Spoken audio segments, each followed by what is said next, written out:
या कुन्देन्दुतुषारहार धवला या शुभ्रवस्त्रवता या वीणावरदण्डमण्डितकरा या श्वेतपद्मासना या ब्रह्माचित्तशङ्करप्रभृति विदेवो सदा वन्दितां क्षमा पातु सरस्वती भगवती निशेषजाड्यापहा।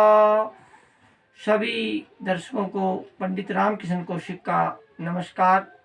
मैं आपका अपने YouTube चैनल पर पुनः हार्दिक स्वागत करता हूं। आज बसंत पंचमी पर्व को लेकर मैं एक छोटा सा वीडियो आपकी सेवा में प्रस्तुत कर रहा हूं कि बसंत ऋतु का आगमन है वो बसंत पंचमी से प्रारंभ होता है और इस बार बसंत पंचमी का जो पर्व है वो 5 फरवरी 2022 शनिवार को प्रारंभ हो रहा है।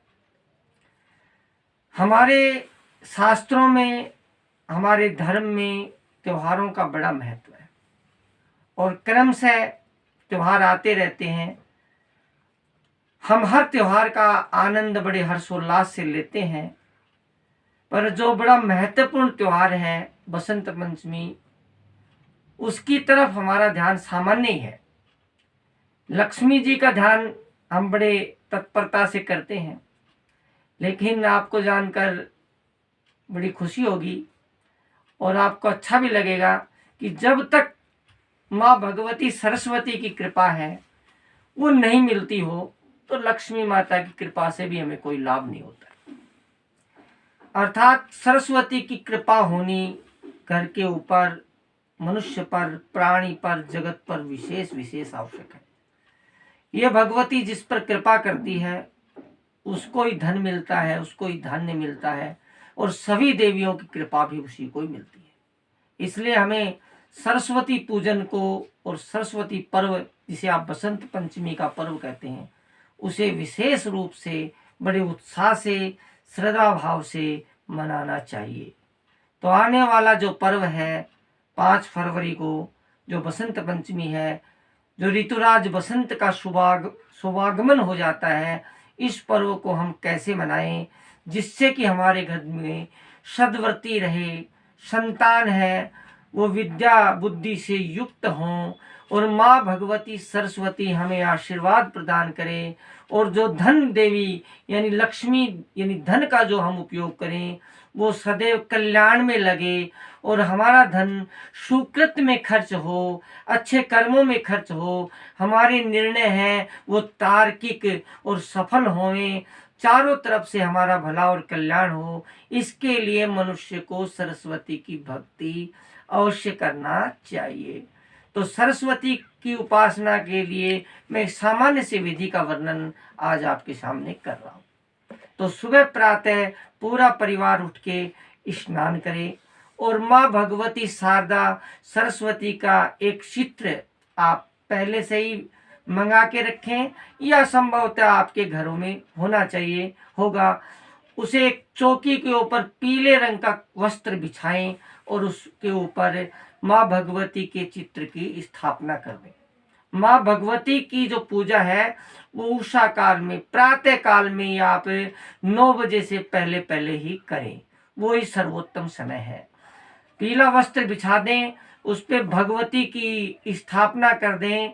अब 4 बार जल के छींटे लगाएं। पाद्यम अर्घम आचमन्यम स्नानम, माँ भगवती को पाद्य अर्घ आचमन स्नान प्रकट करें और उसको अर्पित करने के बाद में पीले रंग के पुष्प चढ़ाएं। चावलों को भी थोड़ा पीला कर लें, पीले रंग के अक्षत चढ़ाएं। नैवेद्य चढ़ाएं, फल चढ़ाएं, पुनः जल स्नान कराएं। उसके बाद में एला लौंगा, इलायची और लौंग चढ़ाएं, पुष्प आदि अर्पित करें। माँ भगवती को पुष्प माला अर्पित करें और सरस्वती चालीसा, सरस्वती मंत्र, ओम सरस्वते नमः, इस मंत्र का यथाशक्ति जाप करें और आंख बंद करके माँ भगवती का बड़े प्रेम से ध्यान करते हुए प्रार्थना करें कि हे माँ भगवती, आज मैं सपरिवार बैठकर इस गोत्र में उत्पन्न अमुख नामा हम अर्थात इस नाम वाला अपने परिवार के सदस्य अपना अपना नाम बोलें और मैं आज आपका आगमन करता हूँ, आपका आह्वान करता हूँ, आपकी पूजा विशेष विधि से करता हूँ।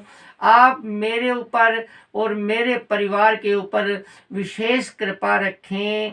हमारे परिवार पर विद्या माता आपकी विशेष अनुकंपा रहे, ऐसी शुभकामनाएं माँ भगवती के चरणों में अर्पित करें। और पीले रंग का भोजन बनाएं, विशेष रूप से पीले रंग के चावल बनाएं या केसर डालकर आप पीले रंग की खीर बनाएं और भगवती को उसका भोग लगाएं और भोग लगाने के बाद आप उसे प्रसाद रूप में ग्रहण करें।